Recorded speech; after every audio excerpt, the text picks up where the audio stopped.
ओ ओ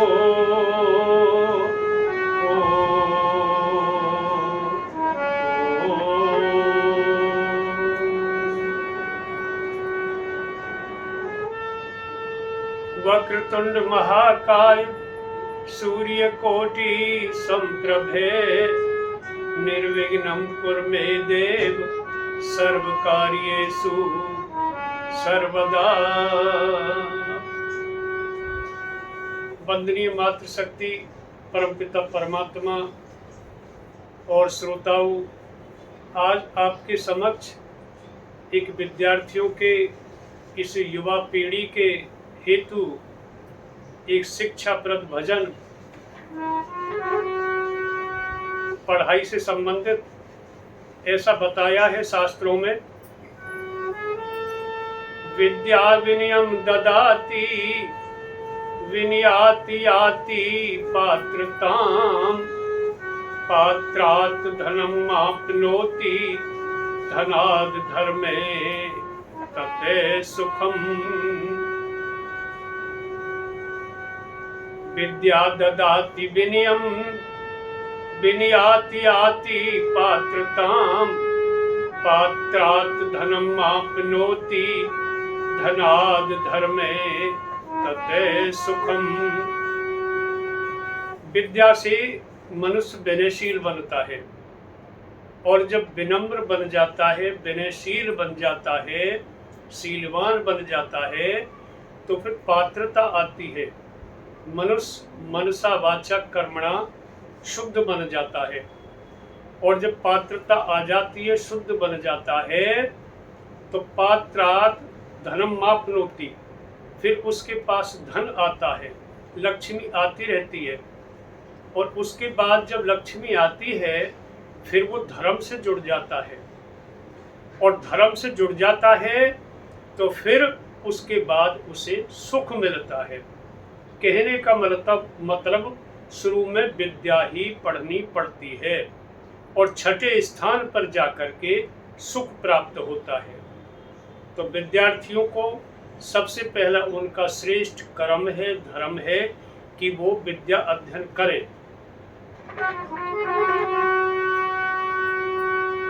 विद्या दगा न देगी, अध्ययन दगा न देगा।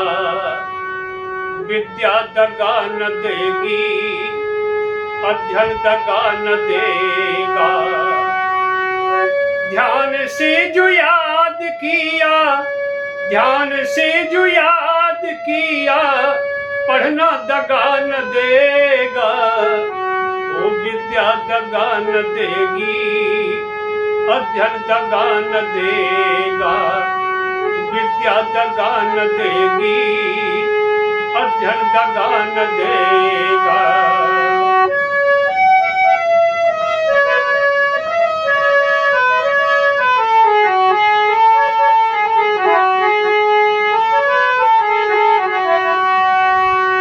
सुख यदि चाहे, पहले सुख चाहे तो फिर विद्या पढ़ना छोड़ दे।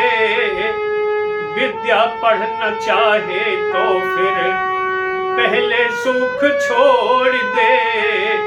सुख पहले चाहे तो फिर विद्या पढ़ना छोड़ दे।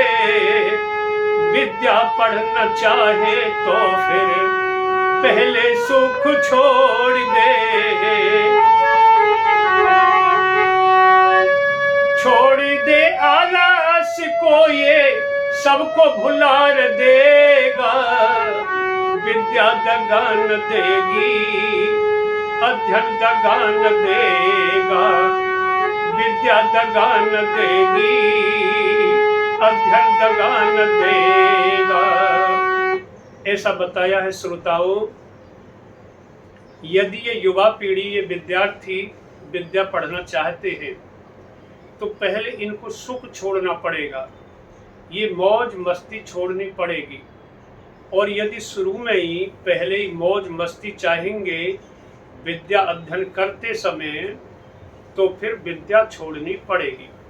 ऐसा शास्त्र में आया है सुखार्थी कुतो न विद्या विद्यार्थी न कुतो सुखम। सुख चाहने वाले को विद्या प्राप्त नहीं होती और विद्या प्राप्त करने वाले को सुख छोड़ना पड़ेगा, मौज मस्ती छोड़नी पड़ेगी, तभी विद्या प्राप्त हो सकती है। One thing at A time, एक समय में एक ही काम होगा, या तो विद्या पढ़ लो या मौज मस्ती ही ले लो। आगे बताइए, छोड़ दे आलस्य को ये सबको भुला देगा। आलस्य विद्यार्थी के लिए, युवा पीढ़ी के लिए इतना डेंजर है, इतना खतरनाक है। शास्त्रों में ऐसा लिखा है कि आलस्य कबहू न कीजिए, आलस शत्रु जान, बल बुद्धि विद्या घटे, होए काम की हान।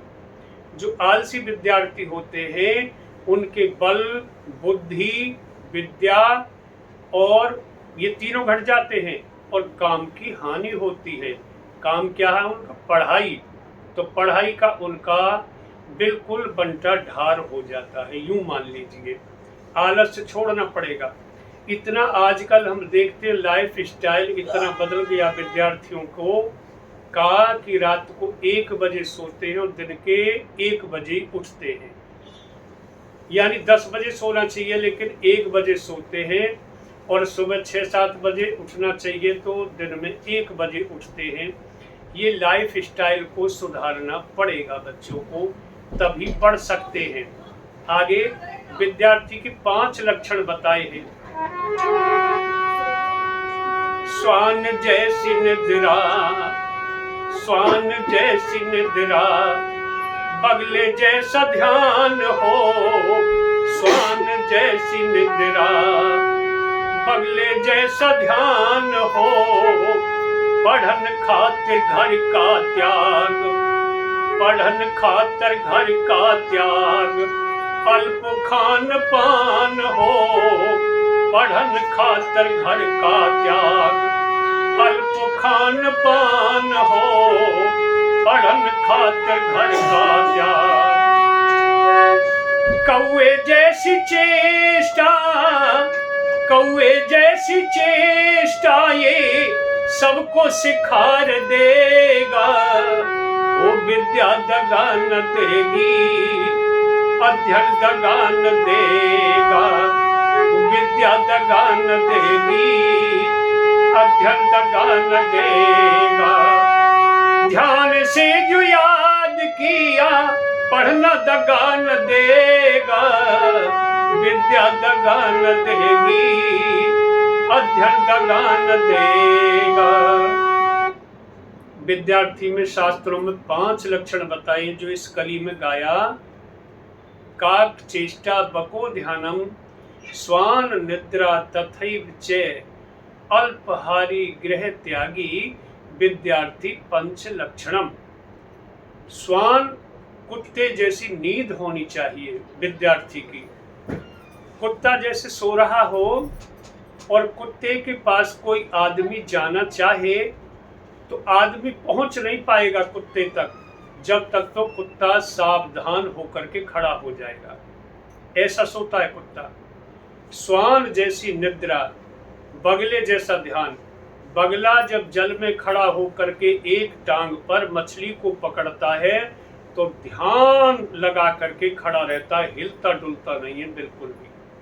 अगर हिलेगा डुलेगा, उसका ध्यान इधर उधर हो गया तो मछली को नहीं पकड़ पाएगा। और अगला लक्षण बताया गृह त्यागी। विद्यार्थी को गृह त्यागी का मतलब ये घर को छोड़ करके साधु नहीं होना, बाहर नहीं चले जाना। अपने घर में ही एक कमरा अलग सेपरेट निश्चित कर लेना अपनी पढ़ाई के लिए, ताकि डिस्टरबेंस न हो। अलग कमरा होना चाहिए जहां माता पिता सब परिवार के लोग बैठे रहते हैं, बतराते रहते हैं, वहां पढ़ाई नहीं होगी। वहां कुछ न कुछ घर की बातें चलती रहती है तो विद्यार्थी का डिस्टर्ब होता रहता है। इसलिए अलग कमरे में पढ़ना चाहिए। और कौवे जैसी चेष्टा विद्यार्थी की होनी चाहिए अपनी पुस्तकों के प्रति। कौवे को पेड़ पर बैठा है, कोई टुकड़ा दिखाई दे रहा है, जब तक उस टुकड़े को ले नहीं लेगा तब तक उसके चैन नहीं पड़ेगा। वो ये देखता रहेगा ये बालक इस टुकड़े से दूर जाए और तू इस टुकड़े को लेकर के पेड़ पर आ। ऐसा ही करता है, बच्चे के हटते ही और तुरंत कौवा उड़ करके आता है, उस टुकड़े को लेकर के वापस पेड़ पर उड़कर चला जाता है। ये है कौवे जैसी चेष्टा। ऐसी विद्यार्थी के अंदर होनी चाहिए। विद्यार्थियों पे आज माता पिताओं का इतना रुपया पैसा खर्च हो रहा है, सारी सुविधाएं मिल रही हैं, पंखा, एसी, आने जाने के साधन, साइकिल, स्कूटी, मोटरसाइकिल, वैन, लेकिन फिर भी बच्चे पुराने जमाने के बनस्पत नहीं पढ़ पा रहे हैं, उतने अच्छे अंक नहीं ला पा रहे हैं, इतना बड़ा पैसा खर्च होने के बावजूद भी। और एक बात और बता दूं, हमारी पीढ़ी, हमसे पहली पीढ़ी और पहली पीढ़ी ये बड़ी गरीब रही है, इन्होंने गरीबी तंगी देखी है। लेकिन अब जो ये युवा पीढ़ी चल रही है, ये तो बिल्कुल मौज मस्ती में रुपए पैसे में खेल रही है, रुपए पैसे पढ़ रही है। इनके दाएं बाएं रुपए की पैसे की बिल्कुल मौज है और माता पिता हर जरूरत बच्चे की पूर्ति कर रहे हैं। स्कूल की पढ़ाई, पब्लिक स्कूल की पढ़ाई, ट्यूशन की पढ़ाई, ट्यूशन का खर्चा, वैन, आने जाने की सुविधा, एसी, पंखा, सारी सुविधा यानी बच्चे को मिल रही है। फिर भी बच्चे उतने नहीं पढ़ पा रहे। नहीं पढ़ते तो माता पिता को जो दुख होता है वो माता पिता ही जाने। अंतिम कली में सुन लीजिए, अंतिम कली में क्या कह दिया, ये विद्या कैसी है, कैसा धन है। विद्या ऐसा धन है, विद्या ऐसा धन है, विदेशी काम आए, भाई भी न बांटे, भाई भी न बांटे, चोरी ना चुराए, विद्या ऐसा धन है। ये विद्या ऐसा धन है, जब आपके पास डिग्री है, टेक्निकल हैंड है, आप कोई डिप्लोमा है, ये विद्यार्थी विदेश में भी चले जाएं, वहां भी इनको सर्विस मिल जाएगी, रोजगार मिल जाएगा उस डिग्री के पढ़ाई के आधार पर। पढ़ेंगे नहीं तो विदेश में भी कुछ नहीं कर पाएंगे, केवल मजदूरी कर पाएंगे। और देखिए, इस विद्या धन को भाई भी नहीं बांटता, इसका बंटवारा नहीं होता। महल और कोठी, बंगले, गाड़ी, जमीन, प्लॉट, इनका सबका बंटवारा हो जाएगा, लेकिन पढ़ाई का, डिग्री का बंटवारा नहीं होता। और न इस विद्याधन को चोर चुरा सकता है। ये सारी वस्तुएं घर की चोरी हो सकती हैं, लेकिन विद्या ही केवल ऐसा धन है, इसकी चोरी भी नहीं होती है। तो अंतिम कली फिर एक बार सुन लीजिए। विद्या ऐसा धन है, विदेशी काम आए, विद्या ऐसा धन है, विदेशी काम आए, भाई भी न बांटे, चोर ना चुराए, भाई भी न बांटे, चोर ना चुराए, भाई भी न बांटे।